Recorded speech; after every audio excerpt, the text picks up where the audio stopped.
அனைவருக்கும் வணக்கம். கடவுளினுடைய சிலை கண் திறந்திருக்கக்கூடிய காட்சி அப்படின்னு பார்த்தீங்கன்னா, ரொம்பவே பரபரப்பை ஏற்படுத்தி இருக்கக்கூடியதா நம்ம பார்க்குறோம். குறிப்பிட்டு இந்த கோவில்கள்ல இல்லாத அதிசயமே இல்ல அப்படின்னு சொல்லுவாங்க. ஒவ்வொரு நாளும் ஒவ்வொரு அதிசயம் தான். அந்த வகையில கடவுளினுடைய சிலையில இந்த மாதிரியான வித்தியாசத்தை நான் பார்த்தேன். கடவுள் கண் திறந்தாரு. கடவுள் சிரிப்பது போல பார்த்தோம். அதேபோல கண் சிமிட்டுவது போல பார்த்தோம் அப்படின்னு நிறைய விஷயங்கள் நம்ம ஒவ்வொரு நாளும் கேள்விப்பட்டுட்டு இருக்கக்கூடியது தான். ஆனால் இப்படி அந்த சிலை கண் திறந்திருக்கிறது, வலது கண்ணை திறந்திருக்கக்கூடிய காட்சி கருப்பராய சுவாமி கோவில்ல நடந்திருக்கு. இதோடைய வீடியோ காட்சியை இன்னும் தொடர்ந்து பார்க்கலாம். வீடியோவை ஸ்கிப் பண்ணாம பாருங்க. இது ரொம்பவே மக்களிடையே பரபரப்பை ஏற்படுத்தி இருக்கு. இது மட்டும் இல்லாம இந்த கருப்பு சுவாமியை பற்றி இன்னும் என்னென்ன விஷயங்கள்லாம் சொல்றாங்க அப்படிங்கிற நாம தகவல்களை எல்லாம் இந்த வீடியோவில் பார்க்கலாம். வீடியோ பார்த்துட்டு இருக்கக்கூடிய நீங்க இந்த மாதிரி ஒரு அதிசயத்தை கோவில்களில் பார்த்துருக்கீங்களா, அல்லது நீங்கள் இது மாதிரி ஏதாவது உணர்ந்திருக்கீங்களா? உங்களுடைய கருத்துக்களை மறக்காமல் கமெண்ட் பாக்ஸில் சொல்லிட்டேன். உங்களுடைய கிராமத்துலேயோ அல்லது உங்கள் ஊர்லேயோ எல்லை சாமி, காவல் தெய்வம் அப்படின்னு இருப்பாங்க. அப்படி இருக்கக்கூடிய கடவுளின் உடைய பெயரை பற்றி கமெண்ட் பாக்ஸில் 3 முறை பதிவிட்டுருங்க. வீடியோ உங்களுக்கு ரொம்பவே பயனுள்ளதாக இருக்கும். ஸ்கிப் பண்ணாமல் பாருங்கள். நீங்கள் இன்னும் உற்சாகம் டிவி சேனலை சப்ஸ்கிரைப் பண்ணாமல் இருந்தால் சப்ஸ்கிரைப் பண்ணிக்கோங்க. கூடவே இருக்க பெல் ஐக்கானை மறக்காமல் கிளிக் பண்ணிடுங்க. வாங்க வீடியோக்குள்ளே போகலாம். இந்த வீடியோ பார்த்துட்டு இருக்கக்கூடிய உங்களுக்கு வாழ்க்கையில் நிறைய பிரச்சனைகள் இருக்கலாங்க. அதில் முக்கியமான ஒரு பிரச்சனை அப்படின்னு பார்த்தீங்கன்னா, கணவன் மனைவி பிரச்சனை எல்லா வீடுகள்லையும் இருக்கிறது தான்.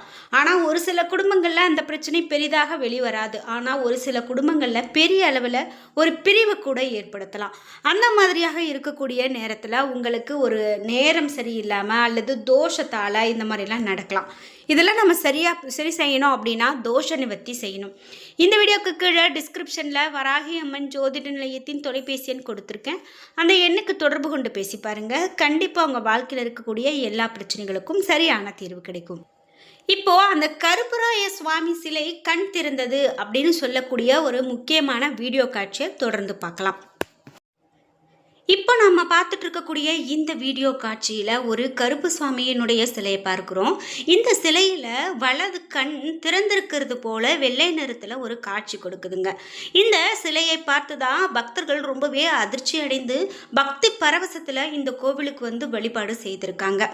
இந்த கோவிலினுடைய சிலை அப்படின்னு பார்த்தீங்கன்னா, இவ்வளவு நாள் இந்த மாதிரி கண் திறந்த காட்சியை நாங்கள் பார்க்கல.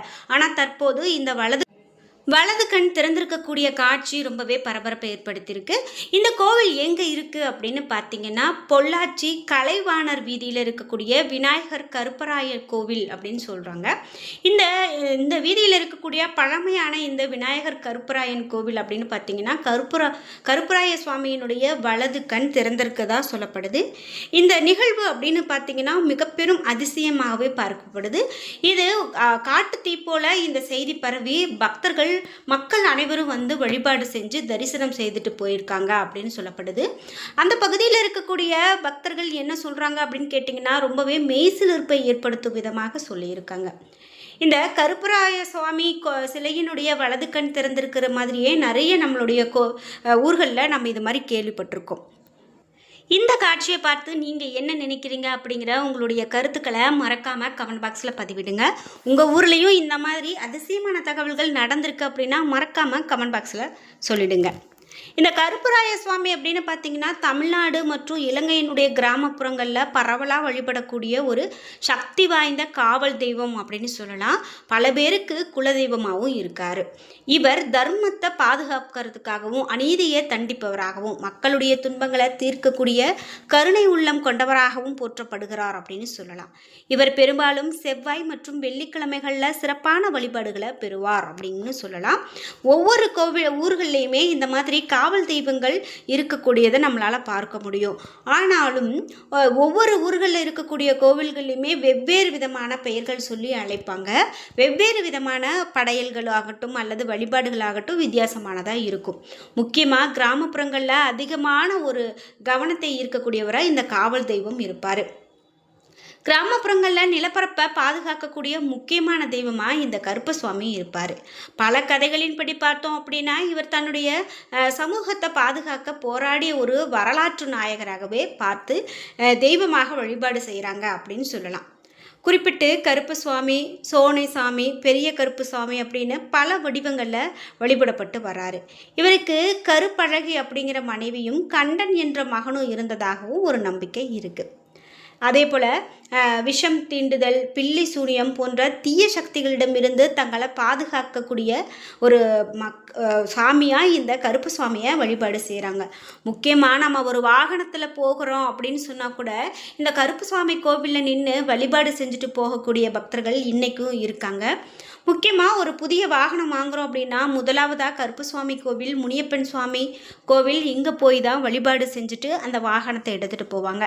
அப்போது அந்த சுவாமி நம்ம கூடயே காவல் தெய்வமாக இருப்பார் அப்படிங்கிறது ஒரு நம்பிக்கை. இதே போல் எந்த விதமான ஒரு எதிர்மறையான விளைவுகள், பில்லி சூனியம் இப்படி எந்த பிரச்சனையாக இருந்தாலும் நாம் இந்த கடவுள்கிட்ட கொண்டு போய் கொடுத்துட்டோம் அப்படின்னா அந்த பிரச்சனையெல்லாம் நமக்கு நீக்கி கொடுப்பாரு அப்படின்னு கூட சொல்லலாம்.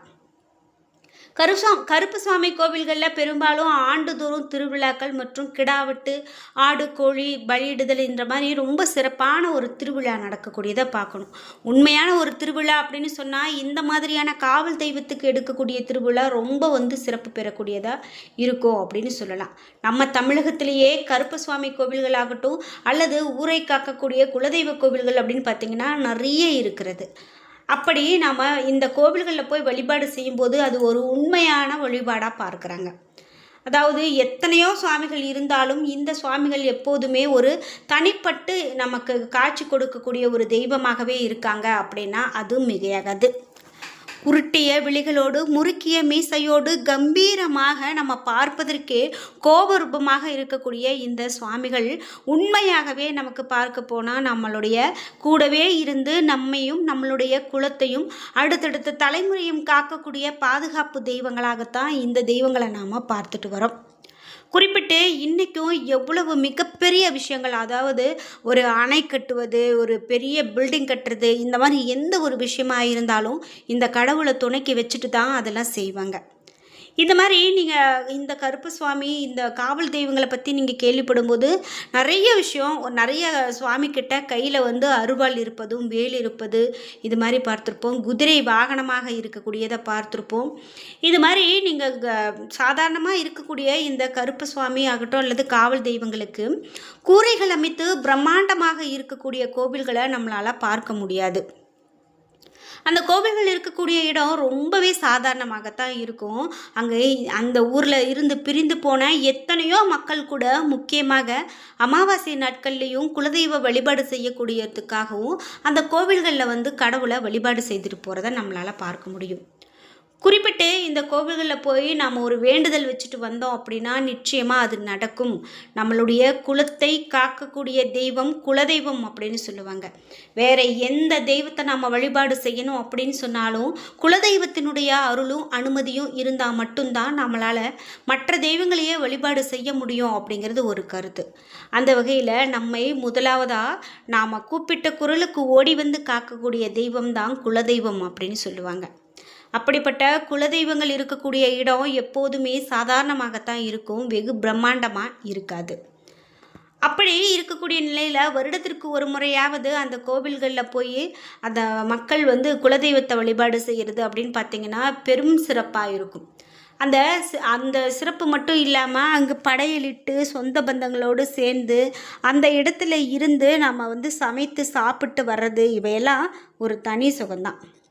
அந்த வகையில் இப்படி கடவுள்களுடைய சிலையில் நான் இந்த மாற்றத்தை பார்த்தேன், அந்த கற்சிலையில் இப்படி ஒரு மாற்றமா அப்படின்னு அதிசயத்தக்க வகையில் இந்த கருப்பராய சுவாமி கோவிலில் கண் திறந்திருக்கிறார் அப்படிங்கிற ஒரு காட்சி ரொம்பவே ஒரு வைரலாக போயிட்டுருக்கு அப்படின்னு சொல்லலாம். அந்த கண் திறந்திருக்கக்கூடிய காட்சியானது வலது கண் மட்டும் திறந்திருக்கிறது போல இருக்கிறது.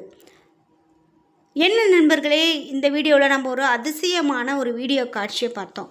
கருப்பசுவாமி கண் திறந்திருக்கக்கூடிய காட்சியை பார்த்தோம். இந்த வீடியோ கண்டிப்பாக உங்களுக்கு ரொம்ப பயனுள்ளதாகவும் பிடித்ததாகவும் இருந்திருக்கும். வீடியோ உங்களுக்கு பிடிச்சிருந்தா லைக் பண்ணுங்கள், ஷேர் பண்ணுங்கள், கமெண்ட் பண்ணுங்கள். நீங்கள் இன்னும் உற்சாகம் டிவி சேனலை சப்ஸ்கிரைப் பண்ணாமல் இருந்தால் சப்ஸ்கிரைப் பண்ணிக்கோங்க. கூடவே இருக்க பெல் ஐக்கானை மறக்காமல் கிளிக் பண்ணிடுங்க. நன்றி வியூவர்ஸ்.